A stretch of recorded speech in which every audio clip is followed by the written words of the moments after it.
रात का समय था। चारों ओर घना अंधेरा पसरा हुआ था और जंगल में सन्नाटा था।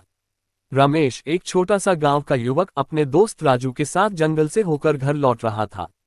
वो दोनों दिन भर काम करने के बाद थक चुके थे और जल्दी से घर पहुंचने की जल्दी में थे। अचानक रमेश ने महसूस किया कि कोई उनका पीछा कर रहा है। उसने धीरे से पीछे मुड़कर देखा, लेकिन अंधेरे के सिवाय कुछ नजर नहीं आया।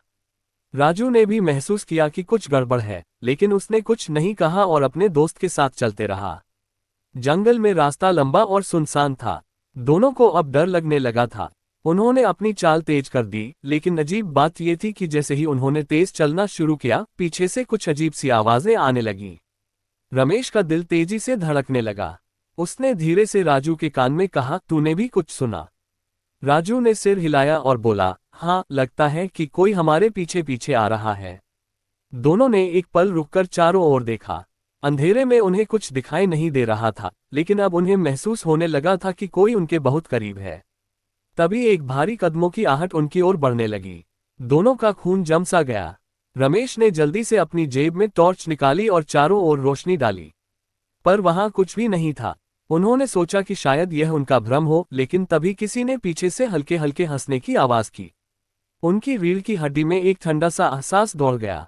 राजू ने रमेश का हाथ पकड़ा और धीरे से बोला, चल जल्दी से यहां से निकलते हैं, ये जगह सही नहीं लग रही। दोनों तेजी से चलने लगे, लेकिन वह हंसी और कदमों की आहट उनके पीछे पीछे आती रही। अब डर के मारे दोनों की हालत खराब हो गई थी। अचानक से रास्ते में एक पुराना टूटे फूटे मकान का मलबा नजर आया। राजू ने सुझाव दिया, हम यहाँ कुछ देर छिप सकते हैं, शायद वह साया हमें यहाँ ना देख पाए। मकान के अंदर जाते ही चारों ओर अंधेरा और सन्नाटा छा गया। रमेश ने टॉर्च की रोशनी जलाई और दीवारों पर नजर डाली। वहां पर अजीब सी तस्वीरें बनी हुई थीं, जैसे कि किसी ने खून से उन्हें उकेरा हो। दोनों का दिल डर से और तेजी से धड़कने लगा। तभी अचानक रमेश ने महसूस किया कि किसी ने उसके कंधे पर हाथ रखा है। उसने घबराकर पीछे देखा, पर वहां कोई नहीं था। तभी बाहर किसी ने दरवाजे पर जोर से दस्तक दी। दोनों चुपचाप सांस रोके हुए खड़े रहे, लेकिन वह दस्तक लगातार बढ़ती जा रही थी। एक ठंडी हवा का झोंका अंदर आया और दोनों ने देखा कि दरवाजा धीरे धीरे अपने आप खुलने लगा। दरवाजे के पीछे एक काले कपड़े में लिपटा एक साया खड़ा था। उसकी आंखें लाल चमक रही थीं। उस साये ने धीरे से हाथ बढ़ाया और एक डरावनी आवाज में बोला, कहाँ जा रहे हो बच्चों, खेल अभी बाकी है। ये सुनते ही दोनों की चीख निकल गई और वे दौड़कर बाहर निकले। पीछे मुड़कर देखा तो वह साया उनके पीछे पीछे आ रहा था। किसी तरह उन्होंने भागते भागते गांव के रास्ते तक पहुंचे और जैसे ही गांव की बत्ती दिखाई दी, वह साया गायब हो गया।